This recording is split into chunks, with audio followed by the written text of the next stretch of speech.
Good morning, everyone. It's good to see all of you. Friends on Facebook, apologies. It took a few starts to get the live broadcast working. Friends on Instagram, thanks for being patient. Let's see if we can learn some Torah today. I want to make sure that we don't miss what today is on a lived experience level. Today is January 6th, and with everything going on in our world, with the last number of years, it's been hard to keep pace with the historic moments that we go through. I remember a friend whose blog on Times of Israel I read often wrote about a year ago, "I'm exhausted from living in historic times." It's true. If we recount just what the last number of years include, we have the pandemic, the invasion of Ukraine by Russia. We have the murder of George Floyd. We have October 7th. We have countless moments that have all been historic, so powerful, so challenging, all of them demanding of us a kind of resilience, recalibration that is just, it's so much to ask. And because of the pace of change, a teaching of the Talmud is also true. There's this parable in the Talmud where a person was attacked by a wolf. This is the parable. A person was attacked by a wolf and they survived. And so they began telling the story of having been attacked by a wolf. Then they were attacked by a lion and they survived. And they started telling the story about having been attacked by a lion. And then they were attacked by a snake. And they forgot about the wolf and the lion. And they only started talking about the snake. And the parable in the Talmud says, so too with Jews, new troubles distract us from our old ones. And that's true. I'm in a context right now. I see some friends, including the I Center where I am teaching right now in Chicago. There's a group of Israel educators from all over the world, graduate students of many different kinds who are coming together to explore what Israel means, how to be Israel educators, and also what it is to live in a historic consciousness. Because that's part of what it is to be an Israel educator, to know that this moment didn't invent itself. And the next moment can be influenced by all the best learning that we do about what it is to be human, what it is to be Zionists, what it is to be Jewish. And in this moment, friends, in this moment, the historic consciousness tells us that the parable is true. The more troubles that we face, the harder it is to remember the first. And in that litany of things that we've been through over the last number of years, each one of them is too much to really contemplate. It's impossible that there was a pandemic that took the lives of millions and that we lived in our small spaces apart from each other, scared to touch another human being. It's impossible. It's impossible that Russia invaded Ukraine. These days, of course, there are terrible ways in which those echoes continue to happen in global politics. But it is important for us, and it is a lesson from Jewish tradition, to pay attention to history. How do we know this?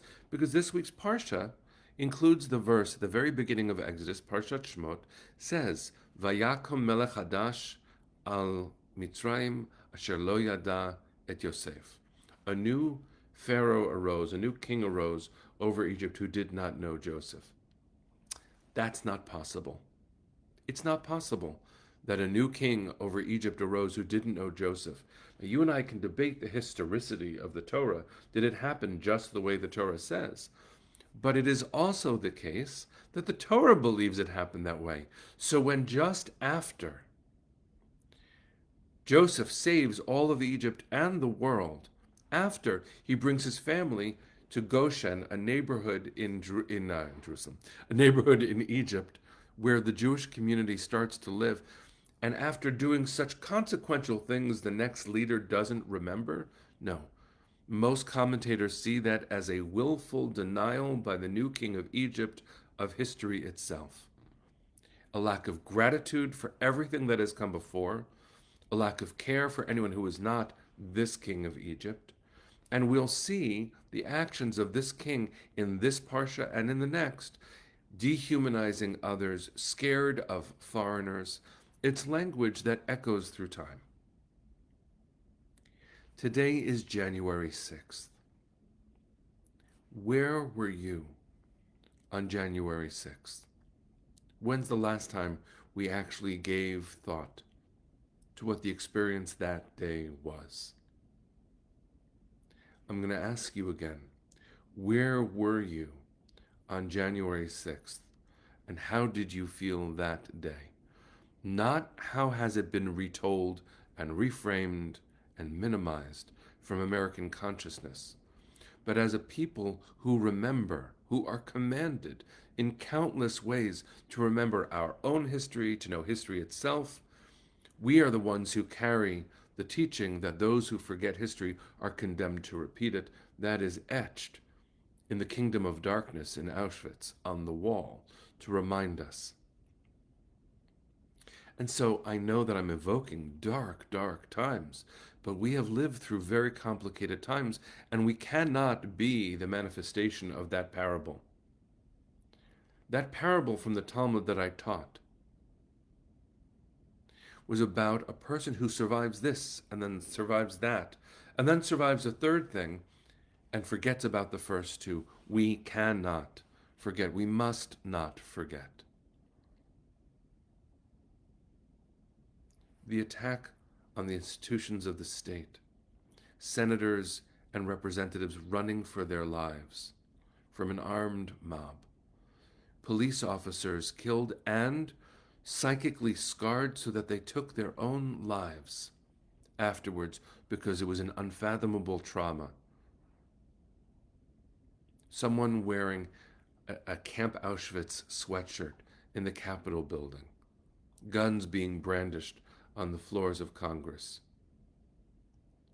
defecation being wiped on the walls of those halls, the leaders of the United States having their lives threatened.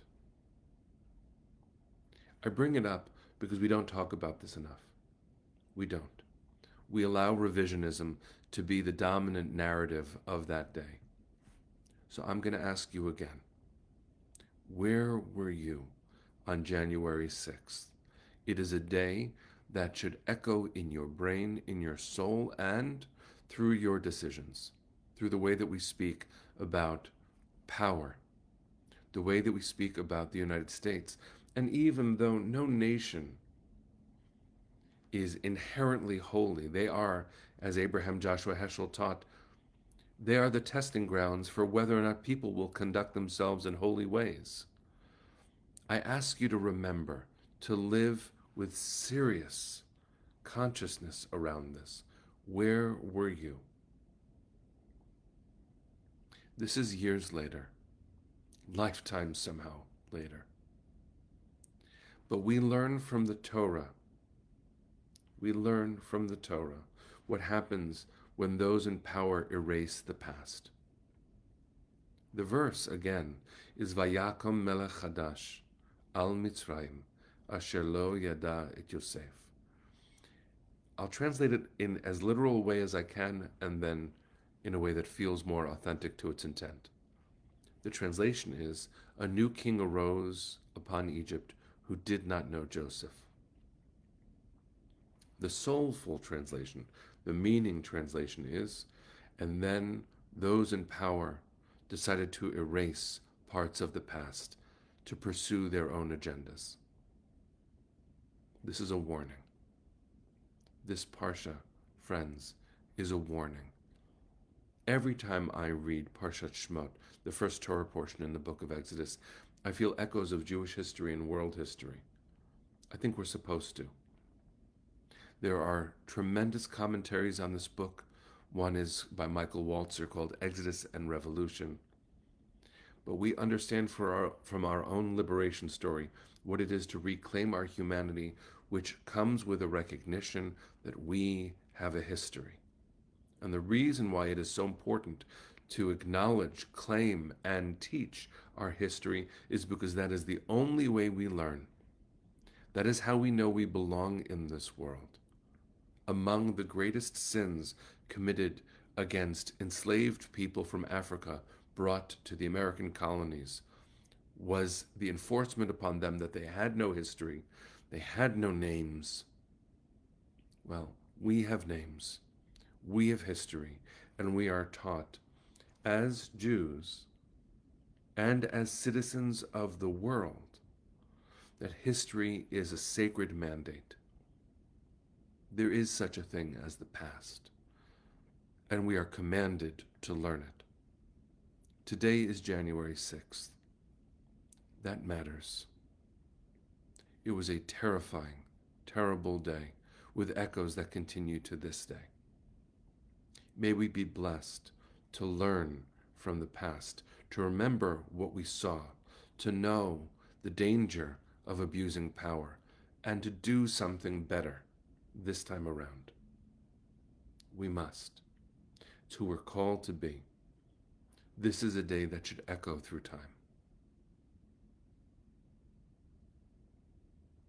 As we end every broadcast, friends, though it's not related in topic, I ask you to close your eyes for a second and offer your heart to the east with me. Let's close with Hatikva.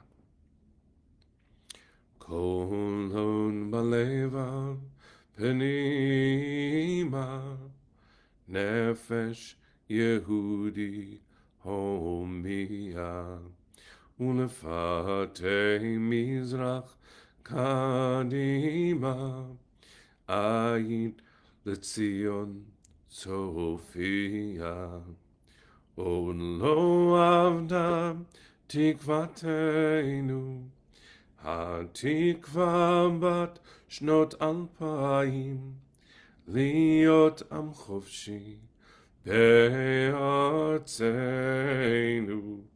ארץ ציון וירושלים להיות עם חופשי בארצנו ארץ ציון Virushalayim. Am Yisrael Chai. Take good care, friends. See you tomorrow.